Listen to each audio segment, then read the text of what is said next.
It's good to be here, and I'd like to welcome all of you to the Prairie Doc radio program. Rick Holm, our Prairie Doc, is in the studio ready to answer your questions of a medical nature. Dr. Holm's specialty is internal medicine. He's a primary care physician with the Avera Medical Group Brookings, and he's also a clinical professor at the University of South Dakota's Sanford School of Medicine. Yeah. Good morning, Dr. Holm. Good morning, Joan Hogan. Good to see you. I'd also like to welcome our guest today, a repeat guest, Dr. Paul Johnson, an entomologist at South Dakota State University. Welcome, Paul. Thank you, Joan. Nice to have you here as a world expert on bugs. Bugs. The bug man. The entomologist. What is have a you been fancier called? name. Bugs. Those are just the small little tiny things that are out there. So, There is a TV show called Brain Dead. Have you seen that? actually, I have to apologize and say no, I have not seen that yet. So it's about the creepiest thing I've ever seen, but it's all tongue-in-cheek because it's happening in Washington, and these bugs from outer space are crawling into the ears of some of the politicians, and they kill part of the brain and push it out the other ear, and then they become contentious. And it's causing a split of the parties where there was at one time harmony and discussion, and now they're antagonistic. So this is another form of plausible deniability. Yeah. But these ant-like creatures are the bad guys, and they crawl into a person's ear and then change. Oh, okay. And so, I mean, it's just that classic horror idea of a person being changed. Yes. Okay. By these bad influences. Sounds Joan, like- you've not seen the show. I've No, not no, seen the no. show, but it ties in perfectly with the first call. We had a call just before the program came on. You're talking about ants that crawl into the ears. Someone called and wanted to know how to get rid of earwigs. And I said to Paul, earwigs, are they in people's ears? He said, no, they're on her plants probably. Yeah. You tell us about it, Yeah, let's Paul. talk about earwigs. Oh, That's the earwigs. interesting How did thing. they get Our the kids name have earwigs? Our kids have been talking about earwigs all weekend. I mean, Joni and I are going, well, Why are they talking about Yeah. earwigs? Okay. Well, this is the time of year when they start showing up in this part of the world. Okay. They like it when it's hot and humid, and there's all the chances of frost are gone. So and the plants are growing. There's a lot of nice soft plant tissues out there to feed on, especially flowers. And the adults have these pincher-like structures on the end of the abdomen, and they use them for defensive purposes, but they also use them for just holding on to each other when they're mating. The earwig part of the name, though, comes from old Europe, where they were thought to get into people's ears because they would hide in the straw mattresses and bales that people would sleep on. So we're not sleeping on straw anymore. We're probably safe. Is that it? Or sleeping in the roses, yes. Oh, don't sleep Don't- in the don't- roses? Don't sleep in the roses. No rose beds to sleep Okay. in. So So earwigs really aren't in our houses. They're really on the They plants. will get into the houses Yeah. just simply because they're out and about and exploring the world. But Well, how do you get rid of them? She'd like to know. I'll just sweep them outside. They're basically harmless to people. But what about to the plants? What are they doing to the plants, and how do you get rid of them on if plants?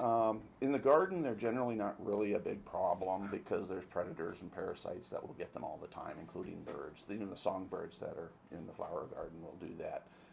But if you do have a large population of them that's getting into the house, then find that hole in the leak in your house. yeah, it's sort of the usual thing is plug up the cracks and crevices to keep them from coming in. And yeah, there's a lot of insecticides that can be sprayed around the foundation of the house that will work. That's not really a big problem. What insecticide do you recommend? I don't recommend insecticides. Well, at all. that's what you. I was going to say you just Yeah. recommended an insecticide. I thought no. No, he just said they're around. He didn't Yeah. say it was for them. They're around, Yeah. right? Yeah. And They're okay. you don't recommend them. Don't worry about them. Vacuum cleaners work very well on these and many other bugs in the house. The problem is that most people don't dump out the dust bags of the vacuum cleaners right away. So then they crawl out of They it. crawl out of it. yeah, exactly. Yeah. So no, the main in this case, this is one of these things where a little bit of landscape sanitation around the foundation of the house will help a lot. So, and what do you mean by landscape? Well, not sanitation? letting organic matter build up too heavy, because they'll feed on like decaying leaves and flowering plants that are next to the house, that sort of thing. So, Paul, are you a gardener? Oh yes, yes. Well, then yes. I'm curious, since you don't believe in insecticides, how do you keep the No, bugs off? no. It's not that I don't Okay. believe in insecticides. It's that I don't recommend insecticides.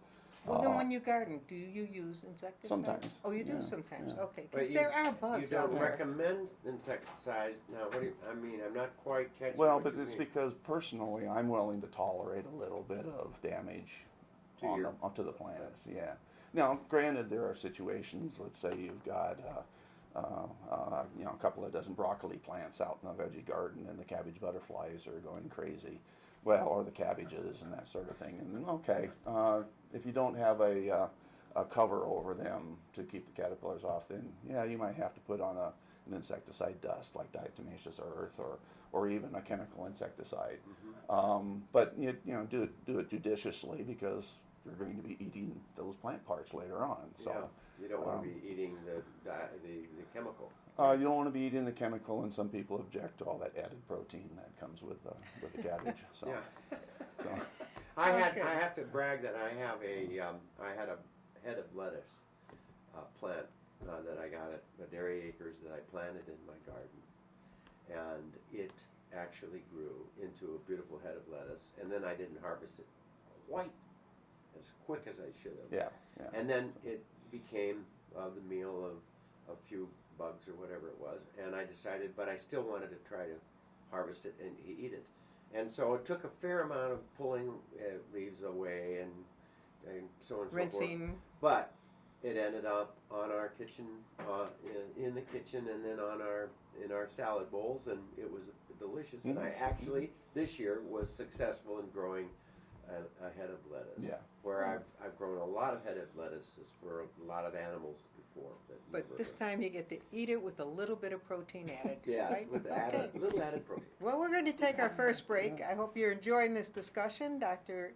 Johnson will also discuss the connections between insects and human health, and we can do that right after these words. So it doesn't, I mean, the whole point about it is, and I think we should say this, that the added protein in our meal that we get from bugs is not harmful, but the chemicals that we put on to keep the added protein. Or question it. Yeah, it could be. Yeah. Good Of course, point. aesthetically, okay, let's say you harvest your head of broccoli, and you've got those caterpillars. You can knock them off and wash Yes. them off, but there's just the aesthetics of having the feces, giving that slimy texture and that sort of thing, and having to wash it off is just a turn off. And you want to get them clean because it is bitter tasting. Yeah. So it's more aesthetics than it is health per se.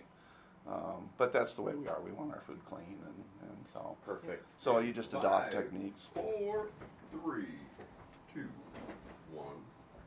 We're back. Welcome back to Prairie Doc Radio. I'm Joan Hogan. Dr. Holm is here in the studio ready to answer any questions you might have. And today we're discussing bugs and insects with Dr. Paul Johnson, who is an entomologist at South Dakota State University. So, I mean, we were just talking earlier, what is more dangerous, Paul? A little extra protein from the bugs that have been on our plant or are on our plant versus the chemicals that we use to keep those bugs from being on our plant. Well, that's really a lot of opinion at this point because a lot of the newer chemicals, which some have bad reputations, the neonicotinoids, are much, much safer now for our health than the old organic chemical pesticides that used to be used. But you still have to be very careful with them and be very judicious. On a commercial, industrial scale of farming, gardening, then you have to make use of them just because of the large areas and the large number of plants. But on a home garden situation, there's a lot of techniques that can be used for keeping the plants clean and minimizing the UG factor of having the bugs. So. Right. The UG factor is not a dangerous thing, though. The UG factor is merely cosmetic. There's no innate health issues. There it is. So. That's a point. And I mean, from the insects, but now you can get fungus and bacterial infections from the damage from the insects, and those you have to be careful of. So.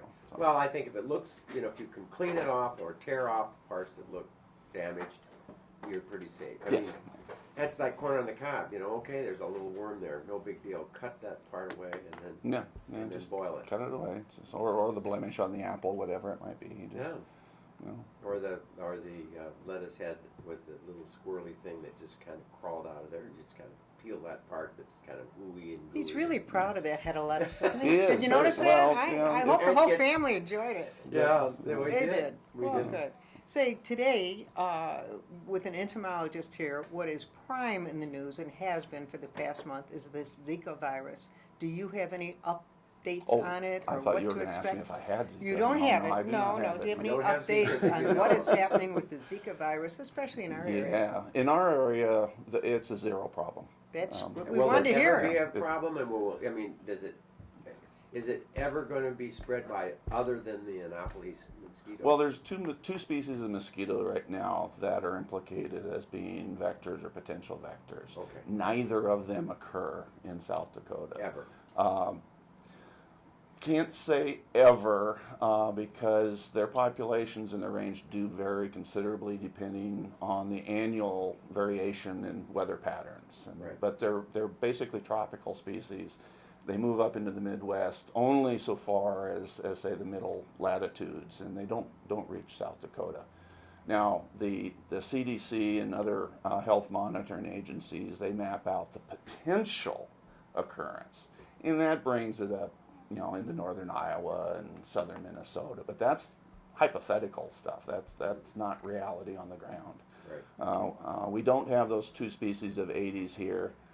They're basically tropical, and so the real concern is if you're going to a That's tropical Aedes. country and could be exposed. But right now, as I understand it, the actual infection and symptom issues involved are relatively minor, especially for men, and for women that are not within a Maybe Childbearing age. I think it's 6 weeks now. They're talking 6 to 8 weeks of becoming pregnant or being in an early stage of pregnancy, Right. and so So it's fairly safe. simple thing is What isn't safe around here is West Nile. That does affect our mosquitoes, well, but right? West Nile has been here for many years now, and most of us, more likely than not, are already exposed and carrying the virus. But we just don't express the symptoms. It's West Nile affects mostly people. At least the standard description is people that have compromised immune systems, either due to other health issues or age. I've seen though a younger person come down with this neuro-specific illness that caused almost paralysis, weakness, a polio kind of a thing that was temporary. Mm-hmm. But and I'm looking at their immune system and wasn't that bad. And of course, the consequence over the long haul was very minimal. But it's a real deal if you get it. I mean, it can be. Oh yeah, it can be and it's pretty something to be sick. on the watch for, Yeah. especially if you're somebody that's outside frequently in an area where West Nile is known to be concentrated. And So, particularly if you're immunocompromised, as you say. I Yeah, mean, yeah. that guy's going to be in trouble if you get it. Right. Or more chance of being. right. And unfortunately, the mosquitoes that vector West Nile are very, very abundant around here. And I sort of joked with my wife last night, in fact, when I was working on a computer and I felt a mosquito bite. And I said, "Uh-oh, I got it again." So, There it is. Keep getting them. so Yeah. but yeah, I mean, it's something to be concerned about. But for the majority of people, it's more important, I think, to avoid mosquito bites for general encephalitis and other virus issues than it is West Nile per se. It's not. You're saying that it's a good idea to avoid mosquitoes. Mosquitoes in general, yeah. What's the biggest risk factor here? Mosquitoes or ticks or if you just living For any disease vector, yeah, it'd be mosquitoes. Yeah, ticks and mosquitoes sort of maybe on balance depending on the actual situation you live in. If you're in an urban or suburban area, then it would be mosquitoes. If you're in a rural area, then you've got both to deal with. So, Okay, well, we're going to take a break. There's interesting discussion on the bugs among us, and we'll be back right after these words.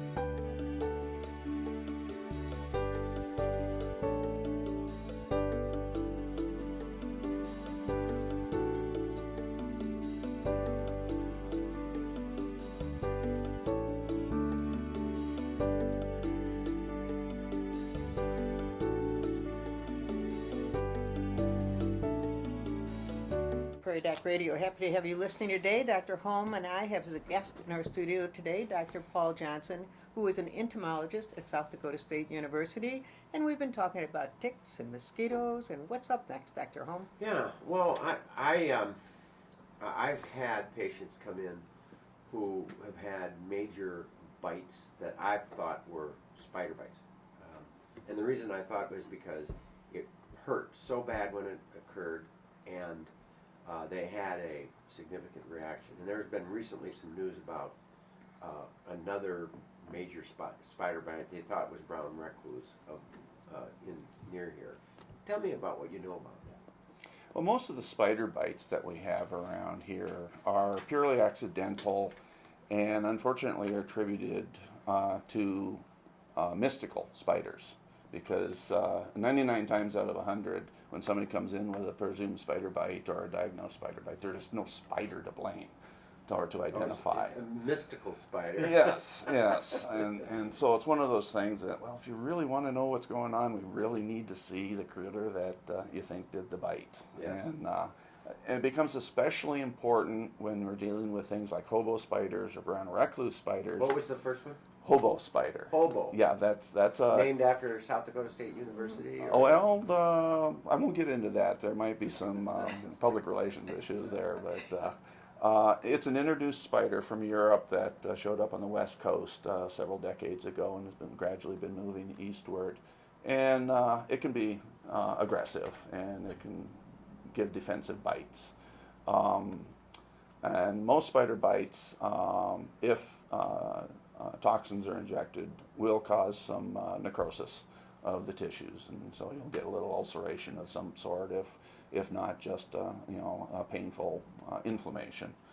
But a lot of critters will cause those kinds of bites, and even a mosquito bite can go that far sometimes, and so you really have to be careful, and if at all possible, if you know you got bit by something, grab the thing and bring it in.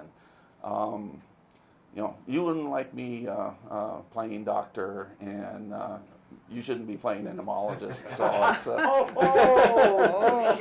Suck it to you. and so we need to work together on saying, if this is a real problem and a person is reacting, we really need as much information as we can. Yeah. But when it comes to things like those two spiders, we don't have brown recluse up here. It's never ever been recorded from South Dakota, other than from occasional freight shipments that come up from southern states. So, Are spiders insects? no, they're an entirely different group of arthropods. So, no, you'd have to go back several 100 million years to find any close relationship between them. Really? So, I mean, we talk. The question was, are they insects? And the answer is they're not insects. No. So define. And all spiders are predators. That's what they interesting. are. They are They predators. are predators. And Yes. kill. And they eat meat, or technically they eat the juices of the meat that they kill. So Yeah. So, I mean, but explain what an insect is then. Well, we have the basic structural things like that you learn in grade school of the 3 body parts: head, thorax, abdomen. But the most characteristic thing is they have 6 legs and wings. No other arthropod group has wings that they actually fly with. So if the thing's flying around, it's an insect. Okay. So Spiders don't fly. Spiders do not what fly. Are they, At the kind of best, jump from spot to the spot? best they can do is a few that will jump, and then the little ones will float in the air on strands of silk.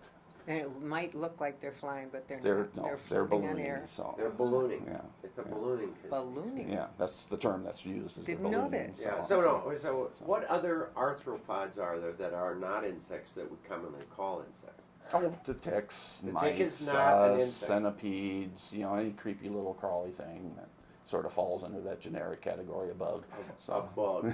So a bug, we can call them a bug. How about an ant? Ant has wings sometimes. The reproductive stages of ants have wings, but the regular worker stage does not. So an ant is an insect. An ant is an insect. It's got all the other characteristics of an insect. And 3 legs. Yeah. Or, Three, per side. 3 pairs of legs, 6 legs, and they have all the other basic body structures of an insect. So. I have another question. I talked about with a patient earlier this spring when the gnats come out before the mosquitoes. It seems like I see people with welts and with a horrendous allergic reaction to the gnats early on. Right. And then it kind of wanes as the season goes on because people, it's sort of like how you treat an allergy to cats with giving them a little bit of cat, a little bit of cat, a little bit more, and a little bit more, and your immune system fixes itself. And So what happens when you get up to the tiger level? yeah, yeah. When you then A little more. the jaws kill the person, and then you don't have an allergic reaction anymore. No, but my question is, do you know about the allergic reactions to gnats, or can we talk about gnats? Those are mostly histamine reactions. So when the fly is the black fly, or the little smaller ones that are called punkies or no-see-ums, because they're so tiny they're hard to see. It's basically an allergic response, Yes. much like the mosquito bite, but a little more intense, as you say. So, And I think that same thing happens with mosquitoes too. Early on, we get welts, and then it gets less as our IgG attacks and covers the antigen, and we no longer have the IgE reaction. And a lot of places, this will disappoint a lot of people, is that a lot of the places that those biting flies will go to are the dark areas. They like to fly up under the visors of caps and bite around the eyes, and they focus on the eyes because they're darker than the surrounding skin for Caucasians anyway. So Yeah. But why did they go after the darker areas? Back of the Behind the ears ears. because it's dark there. They just like the dark areas, and they focus in on that. Oh, that's and also areas where perfumed chemicals are added to the body.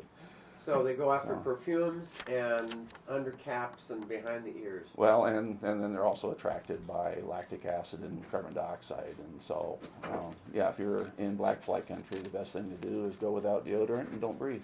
And stop breathing. Yeah, so, On that note, we're going to take our final break. We have had an interesting question come in about some bugs that are bothering one of our listeners, and we'll get to that right after these words.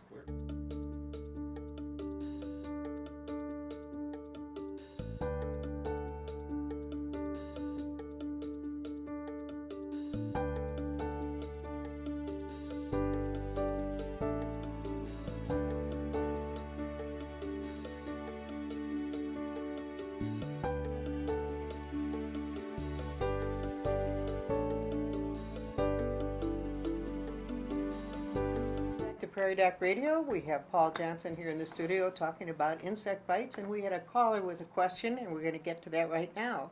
This caller is getting bug bites while in the garden that are not mosquitoes. Could they possibly be chiggers? They really itch. If you can define them, also, how is she or he going to get relief from this extreme itch? Good question. What is the answer?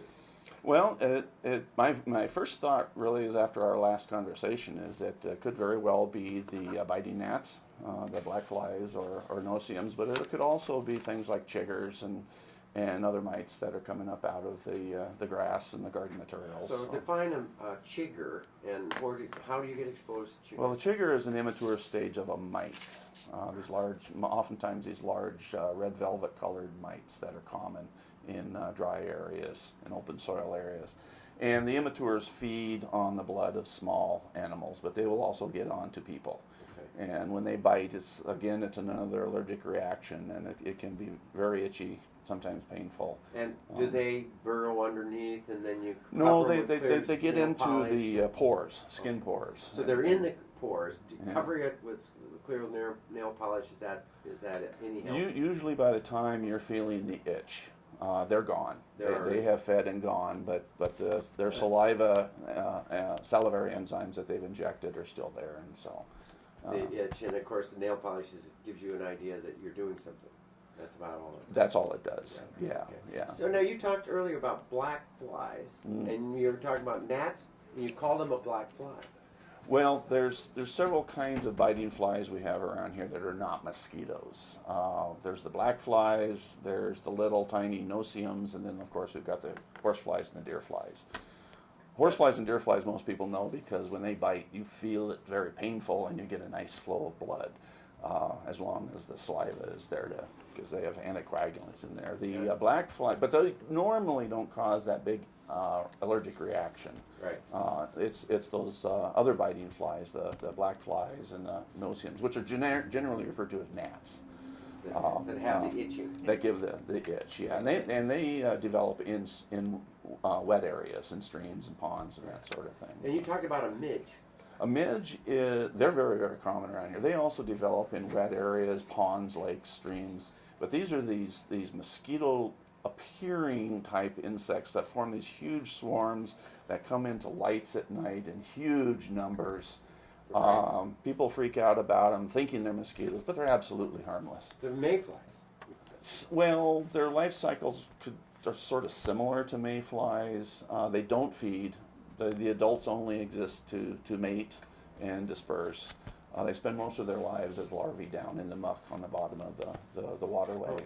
Can we go, I'm interrupting you, but I always go back to the listener's question. Dr. Holm, what do you suggest for those extreme itches? What do you suggest they use? I like Allegra, generic Allegra in the morning and It's a Zyrtec pill. at night. It's a pill. Instead of Benadryl. I avoid Benadryl because it causes you to be sleepy. It only lasts 6 hours. It's no more effective than the Allegra or the Zyrtec. Get the generic version of those, by the way. And the other thing is a little topical hydrocortisone might be helpful. I Wouldn't think that's about topical it. Benadryl help though? Topical No, Benadryl? no. It doesn't. Topical Well, that doesn't Benadryl- put you to sleep, does No, it? but topical Benadryl doesn't do anything. Oh, And okay. so don't do topical Benadryl. And Do topical hydrocortisone. hydrocortisone. Cordaid or Okay, that's the cortisone. one You that can get works. a 0.5% or 1%. You know. Okay. While you were talking, we had another caller with a suggestion. She put this powder called Flowers of Sofa in her shoes, and it kept chiggers away. Do you think that would work for flies? I've never heard of this powder. I've never heard of it. Flowers of Sofa. Well, I've heard of that You being have. used against ticks and mites before. It's an old It's a powder. remedy. It's a sulfur compound. Yeah, it comes as a Oh. powder.